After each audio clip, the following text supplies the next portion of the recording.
My self Dwarka, PhD physics, DL centenary public school Tohana.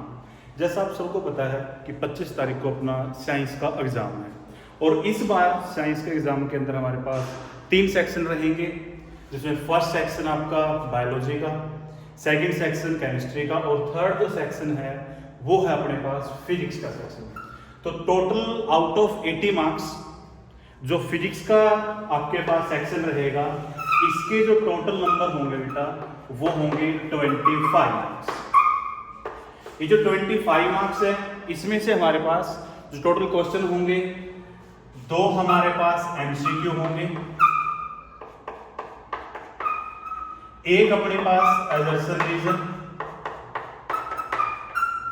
2 जो question है बेटा वो 2-2 नंबर के होंगे, 3 क्वेश्चन 3-3 नंबर के होंगे, एक अपने पास केस स्टडी होगा बेटा 4 मार्क्स का और एक क्वेश्चन जो है वो अपने पास होगा 5 नंबर का। तो ये टोटल जो मार्क्स बनेंगे आपके पास ये बनते हैं आपके पास 25 नंबर।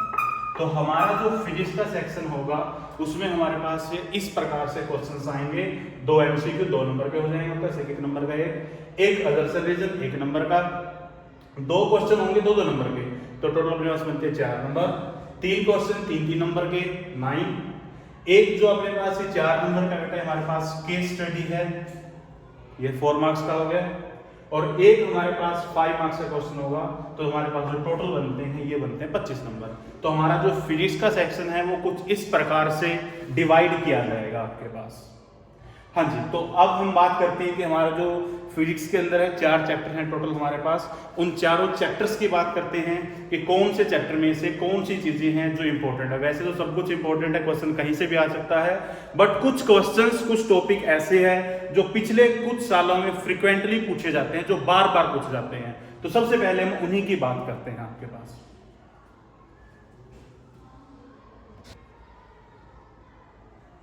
हाँ जी, फिजिक्स के अंदर हमारे एनसीईआरटी बुक के अंदर जो चैप्टर 9 है ये हमारा फिजिक्स का फर्स्ट चैप्टर है, लाइट, रिफ्लेक्शन एंड रिफ्रैक्शन। जैसा आप सबको पता है इस चैप्टर में 2 पार्ट करके हैं। फर्स्ट पार्ट में हम रिफ्लेक्शन के बारे में डिस्कस करते होते हैं और सेकंड पार्ट में रिफ्लेक्शन के बारे में। तो रिफ्लेक्शन के अंदर अगर हम बात करें तो सबसे पहले आपने लॉ ऑफ रिफ्लेक्शन याद करने हैं, कई बार पूछे जाते हैं आपके पास और बड़े ही सिंपल लॉ है, आप सबको पता है। उसके बाद हमारे पास आता है रिफ्रैक्शन के जो लॉ हैं, 2 लॉ आपके पास, लॉ ऑफ रिफ्रैक्शन। इसके अंदर जो फर्स्ट लॉ आता है that is sin I by sin R is equal to refractive index, इसको स्नेल्स लॉ भी बोला जाता है। ये जो क्वेश्चन है ये आपके पास बेटा स्नेल्स लॉ के नाम से भी एग्जाम के अंदर आ सकता है। तो आपने इसको जो लॉ ऑफ रिफ्रैक्शन है इसके अंदर आपने स्नेल्स लॉ का भी ध्यान रखना। उसके बाद अगर हम बात करें रिफ्लेक्शन के अंदर आपने जो रे डायग्राम्स है इमेज फॉर्मेशन के, जिसके अंदर हमारे पास 6 रे डायग्राम कनकेव मिरर के अंदर बनते हैं, 2 बनते हैं कन्वेक्स के अंदर। उसके साथ साथ आपने कन्वेक्स मिरर और कनकेव मिरर के यूज करने हैं।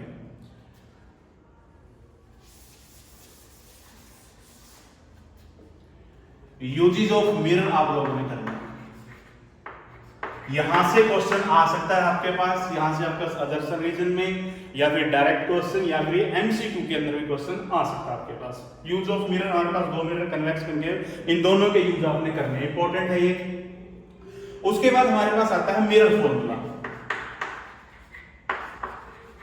जो मिरर फॉर्मूला है बेटा सिंपल हमारे पास 1/v + 1/u = 1/f।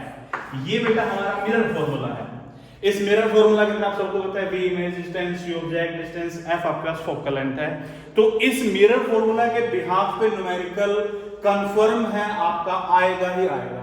तो मिरर फॉर्मूला के ऊपर जितने भी न्यूमेरिकल है ये सारे आपने ट्राई करने हैं आपकी, यहां से क्वेश्चन आता होता है। इसी के बाद हमारे पास एक टॉपिक आता है मैग्निफिकेशन का। मैग्निफिकेशन आप सबको पता है ratio of height of image to the height of object. यहाँ से क्वेश्चन हमारे पास एग्जाम के अंदर आता है और कई बार इस क्वेश्चन को दोनों को आपके पास कंबाइन कर दिया जाता है। हो सकता है ये दोनों क्वेश्चन कंबाइन होने के बाद 3 नंबर या फिर आपको 5 नंबर के भी देखने को मिल सकते हैं। तो रिफ्लेक्शन का जो पार्ट है उसमें से आपने मिरर फॉर्मूला के ऊपर फोकस जरूर करना है। यहाँ से क्वेश्चन लगभग हर साल आता होता आपके पास। ये है आपके पास अबाउट द रिफ्लेक्शन। रिफ्रैक्शन में वही जैसे मैंने आपको पहले बताया, सबसे पहले आप लॉ ऑफ रिफ्रैक्शन देखेंगे। लॉ ऑफ रिफ्रैक्शन के बाद हमारे पास यहां से टर्म आती है रिफ्रैक्टिव इंडेक्स। ये रिफ्रैक्टिव इंडेक्स के अंदर आपके पास एब्सोल्यूट रिफ्रैक्टिव इंडेक्स और आपके पास रिलेटिव रिफ्रैक्टिव इंडेक्स। यहां से भी क्वेश्चन बहुत बार आता है, तो इस कंसेप्ट को आपने करना है। ये इंपॉर्टेंट टॉपिक आपके पास रिफ्रैक्टिव इंडेक्स। तो रिफ्रैक्टिव इंडेक्स के ऊपर आप ध्यान रखेंगे। उसके बाद फिर से वही रे डायग्राम्स आपके पास इमेज फॉर्मेशन के लिए, ये रे डायग्राम्स आप सबको आने चाहिए। उसके बाद इसी में फिर हमारे पास वही आता है लेंस फॉर्मूला। लेंस फॉर्मूला है 1/v - 1/u = 1/f। इसी तरह इसमें भी हमारे पास मैग्निफिकेशन आता है कि मैग्निफिकेशन क्या है, m = hi/ho या फिर v/u। ये फिर से वही बात है, यहां से भी क्वेश्चन आता है। इन दोनों क्वेश्चंस को कई बार कंबाइन करके भी दिया जा सकता है। हो सकता है यहां से भी आपको 3 नंबर या फिर 5 नंबर का क्वेश्चन मिले। लेंस फॉर्मूला और मिरर फॉर्मूला, यहां इन दोनों टॉपिक में से एक टॉपिक से क्वेश्चन आता ही आता आपके पास हर बार एग्जाम में, तो इन दोनों को आपने जरूर ध्यान रखना है। फिर इसके बाद इस चैप्टर के अंदर सबसे लास्ट टॉपिक हमारे पास पावर, कि पावर का आता है 1/f। ये भी कई बार एग्जाम के अंदर पूछा जाता है आपसे।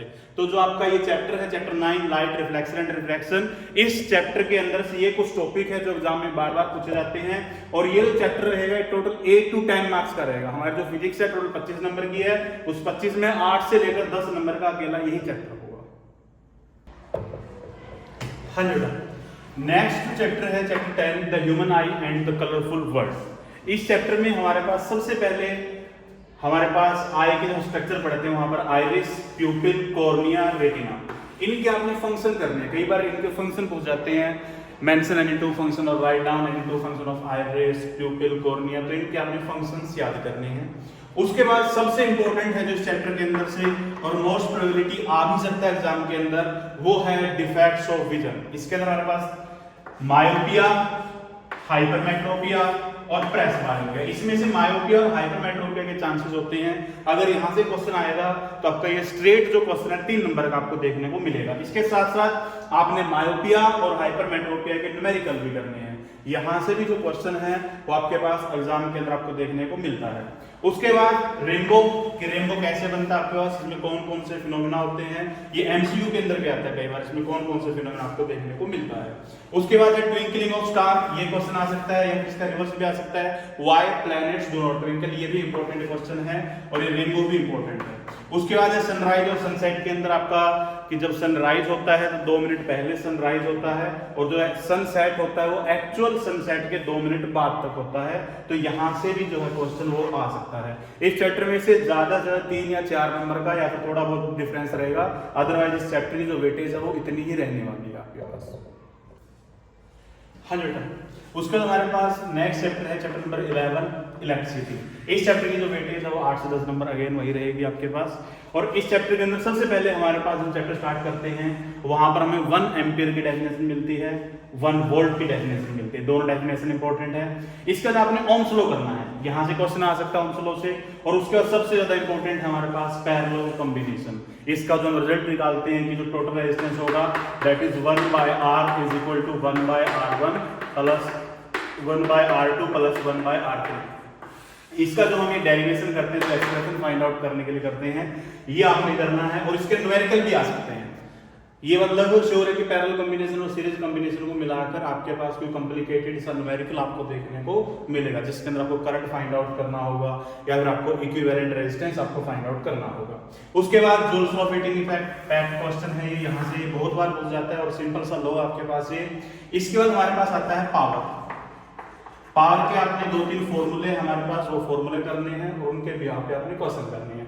तो इनफैक्ट इस चैप्टर के अंदर सबसे ज्यादा इंपॉर्टेंट और पैरेलल कॉन्फ़िगरेशन वाला और सीरीज कॉन्फ़िगरेशन का है। ये डायरेक्ट आर्टिकल भी एग्जाम में आ सकता है या फिर इसके बिहाफ पे आपको न्यूमेरिकल भी देखने को मिल सकता है एग्जाम के अंदर। यहाँ से क्वेश्चन आएगा ही आएगा, इस क्वेश्चन में कोई नहीं रोकने वाला। उसके बाद जोल्स ऑफ हीटिंग इफेक्ट के पैट क्वेश्चन ये आ जाता है बहुत बार, और पावर के ऊपर आपको हल्के फुल्के न्यूमेरिकल देखने को मिल सकते हैं। तो इस चैप्टर के अंदर से ये कुछ है जो आपने करना है। 100 chapter number 11 fourth chapter of physics. इस चैप्टर का नाम है magnetic effect of electric current. इस चैप्टर के अंदर सबसे पहले आपने मैग्नेटिक फील्ड लाइंस की प्रॉपर्टीज करनी है कि ये प्रॉपर्टीज कई बार एग्जाम में आती हैं आपके पास, और यहाँ से पैट क्वेश्चन बनता है why do magnetic field lines never intersect each other. उसके बाद आपके पास सोलेनॉइड का आपको पता होना चाहिए सोलेनॉइड क्या होता है, इसके चारों तरफ मैग्नेटिक फील्ड लाइंस कैसे बनती है, नॉर्थ पोल कौन सा होता है, साउथ पोल कौन सा होता है। उसके बाद राइट हैंड थंब रूल की जो स्ट्रेट कंडक्टर के अंदर से करंट पास करता है तो उसके चारों तरफ जो मैग्नेटिक फील्ड लाइंस बनती है उनके बिहाफ पे यहाँ से क्वेश्चन पूछा जा सकता है आपके पास। और इसको आप इसका सर्कुलर कॉइल के अंदर भी यूज करते हो कि सर्कुलर कॉइल के अंदर हमारे पास कैसे क्या बनता है, कौन सा नॉर्थ पोल होता है, कौन सा साउथ पोल होता है, तो राइट हैंड रूल का वहां पर यूज करते हैं।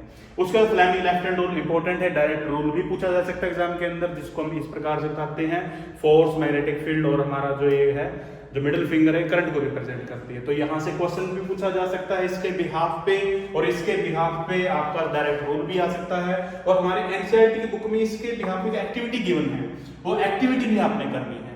इसी तरह जो राइट हैंड रूल है इसके लिए हमें बुक में एक एक्टिविटी शो कर रखी है, ये दोनों एक्टिविटी आपने करनी है। इन एक्टिविटी के बिहाफ पे आपका हो सकता है आपको केस स्टडी भी मिल जाए या फिर आपको कोई भी कॉम्पिटेंसी बेस्ड क्वेश्चन यहाँ से मिल सकता है।